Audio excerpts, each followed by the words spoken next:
Alright, howdy folks. Today we're going to be making fire starters. It's that time of year and I've run out. So I got a couple blocks of golf wax here. I'm going to melt down like 3 of these or so, maybe 4. I got my egg crate and I have my dryer lint that my wife's been saving for forever. And when we get too much dryer lint, then we make fire starters. Last time I forgot to put the tin foil down. Today I remembered. Now be careful melting down this this wax, paraffin wax. I happen to be using golf wax today, but this stuff has a pretty low flash point. So when it starts to liquefy down there and you just about got everything down to a liquid, cut that heat back. Be careful. Don't walk away from this, because it can burst into flames. So I just added a 3rd block to this. I'm pretty sure I'm going to need all of that. I might even need a 4th. So now I'm going to start putting my lint in each pocket here. And there's no recipe, just stuff it in each pocket. So now I use this little pot. This is specific for melting wax. The reason I use this specific is because if I don't use all the wax that's in the pot, I just let it re-harden as it cools and I leave it in there. And the next time I go to make these, I just let it melt. So I think I'm just gonna put the last or the 4th block in here and melt the whole thing that way. Because I bought 2 boxes today while I was at the store, so I'm just gonna go ahead and melt these up. So as you can see, I'm almost done melting this, but I'm keeping a close eye on it. Now the reason I put the tin foil down is because if I miss with the wax, it's a little hard to pour sometimes. It hits the tin foil instead of the stove top or the countertop, and it's so much harder to clean, but it comes right off of the tin foil. If you have to, you put the tin foil inside the fridge, and once it's cool real quick, it peels right off. So I'm pretty close to shutting the burner off.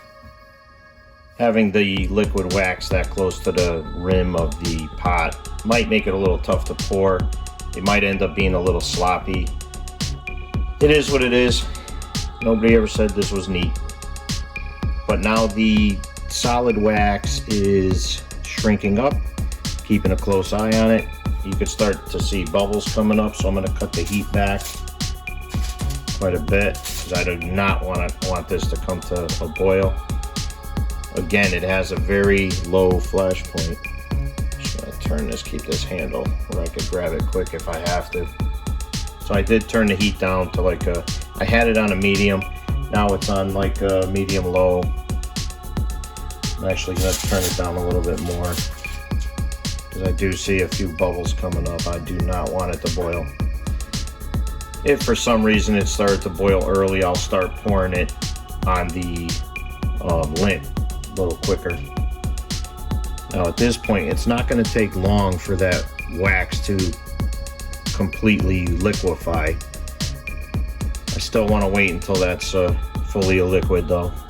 So at this point I turn the burner completely off, and just the heat of the wax in the stove top and bottom of the pan or the pot, that should be enough to get this completely liquefied. You can see it's quickly disappearing right now. Usually I melt 2 blocks at a time, but I'm just trying to save a little time. Sometimes you try and save time and it makes a mess. We'll see what happens. Alright, you can see that's about to liquefy. There it goes. The last bit goes kind of quick. And we are there right now. And you might think this is easy to film and do all this and talk, but it's really not. So here I'm going to do my best. I'm going to start sort of in the middle just in case, because I got a feeling this is going to pour pretty sloppy. But you're just going to pour it and go up the row. Yeah, see, it's going to come down the bottom. That's fine. And that's exactly why we put that tin foil down. One of these days I'm going to bend that pot.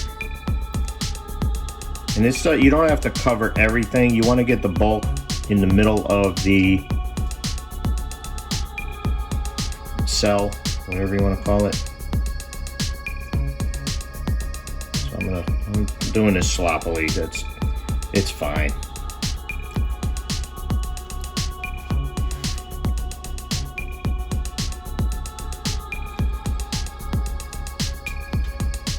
A little bit, you heard it pour on the tin foil.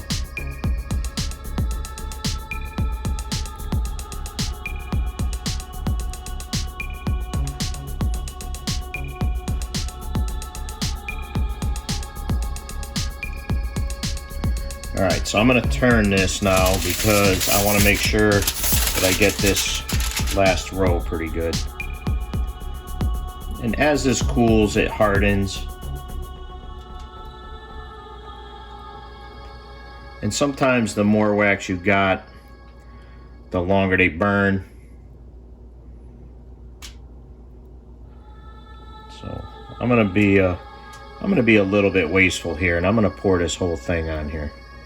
I don't usually do it like this, but you know what? I want to try them out. So now just let these cool, and then you tear them apart one piece at a time. But this is what I used, and you can pick this up at just about any grocery store or hardware store, True Value, Ace Hardware, or even online. The price is going up a little bit. You can also use candle wax, which I have a lot of candles I save, but I'm not using candle wax for this because the candles I have wicks in them, and I use them for other purposes. So I usually buy the paraffin wax, and I also use them for my traps and things like that. So I always have plenty of wax on hand, so I buy it periodically. And that, my friends, is how I make fire starters.